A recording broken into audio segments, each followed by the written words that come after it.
ഇന്നത്തെ പ്രധാനപ്പെട്ട ചിന്താവിഷയം ബന്ധങ്ങളെക്കുറിച്ചാണ് ഞാൻ പറയാൻ ഉദ്ദേശിക്കുന്നത്. നിങ്ങളൊരു ടോക്സിക് റിലേഷൻഷിപ്പിലാണ്. തിരിച്ചറിയാൻ ചില ലക്ഷണങ്ങൾ പറഞ്ഞു തരാം. എല്ലാത്തിനും എപ്പോഴും നിങ്ങളെ കുറ്റപ്പെടുത്തുന്ന ഒരു പങ്കാളിയാണോ നിങ്ങൾക്കുള്ളത്?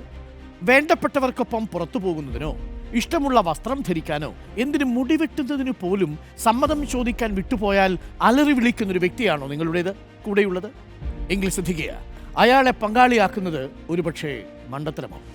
കാരണം അയാളൊരു ടോക്സിക് പാർട്ട്ണറാകാൻ സാധ്യതയേറെയാണ്. യുക്തിപരമായി ചിന്തിക്കാൻ കഴിയാത്ത ആ വ്യക്തി എപ്പോൾ എങ്ങനെ കാര്യങ്ങളോട് പ്രതികരിക്കുമെന്ന് പറയാനാവില്ല.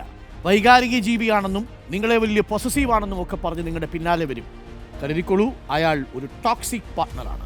ഇനി നിങ്ങളോട് നിരന്തരം കള്ളങ്ങൾ പറയുകയും തെറ്റ് നിങ്ങളുടെ ഭാഗത്താണെന്ന് വരുത്തി തീർക്കാൻ ശ്രമിക്കുകയും ചെയ്യുന്ന പങ്കാളിയാണോ നിങ്ങൾക്കുള്ളത്? നമ്മളതിനെ പറയുന്നത് ഗ്യാസ് ലൈറ്റിംഗ് എന്നാണ്. ഇങ്ങനെയുള്ളവർ നിങ്ങളുടെ മാനസിക നില പോലും ഒരുപക്ഷെ തകരാറിലാക്കാൻ സാധ്യതയുണ്ട്. പിന്നീട് കൗൺസിലിംഗ് വേണ്ടി വരും നിങ്ങൾക്ക്. സൂക്ഷിച്ചോളൂ, ഗ്യാസ് ലൈറ്റിംഗ് പാർട്ട്ണറെ ഒരു പടി അകലെ നിർത്തുക. ഭയപ്പെടുത്തി റിലേഷൻഷിപ്പ് മുന്നോട്ട് കൊണ്ടുപോകുന്ന പങ്കാളിയും വളരെ അപകടകാരിയാണ്. എതിർപ്പ് പ്രകടിപ്പിച്ചാലോ ദേഷ്യപ്പെട്ടാലോ ഞാൻ മരിച്ചു കളയുമെന്ന് വരെ ഭീഷണിപ്പെടുത്താൻ അവർ മടിക്കില്ല. കുറേ നാൾ ഒപ്പമുണ്ടാവുകയും പെട്ടെന്ന് അപ്രത്യക്ഷരാവുകയും ചെയ്യുന്ന ചിലരുണ്ട്.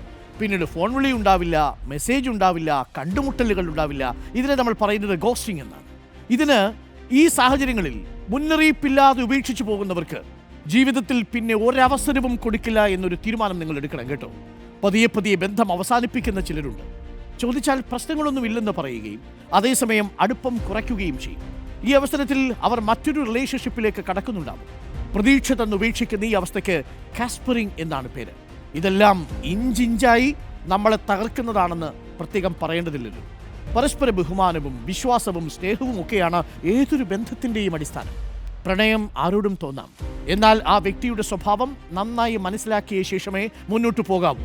ഒരു കാര്യം ഇഷ്ടപ്പെട്ടാലും ഇല്ലെങ്കിലും അത് തുറന്നു പറയാനുള്ള സ്പേസ് പങ്കാളികൾക്കിടയിൽ ഉണ്ടാവണം. ഇഷ്ടമില്ലാത്ത ബന്ധത്തിൽ തുടരുന്നത് ആപത്താണ്. നോ പറയേണ്ടിടത്ത് നോ എന്ന് തന്നെ പറയണം. ഇല്ലെങ്കിൽ പ്രണയത്തിൻ്റെ ബന്ധങ്ങളുടെ ഒക്കെ ഊരാക്കുടിക്കൽ ചെന്ന് നിങ്ങൾ തലവയ്ക്കും. നിങ്ങളുടെ മാനസിക നില തന്നെ നഷ്ടപ്പെടും.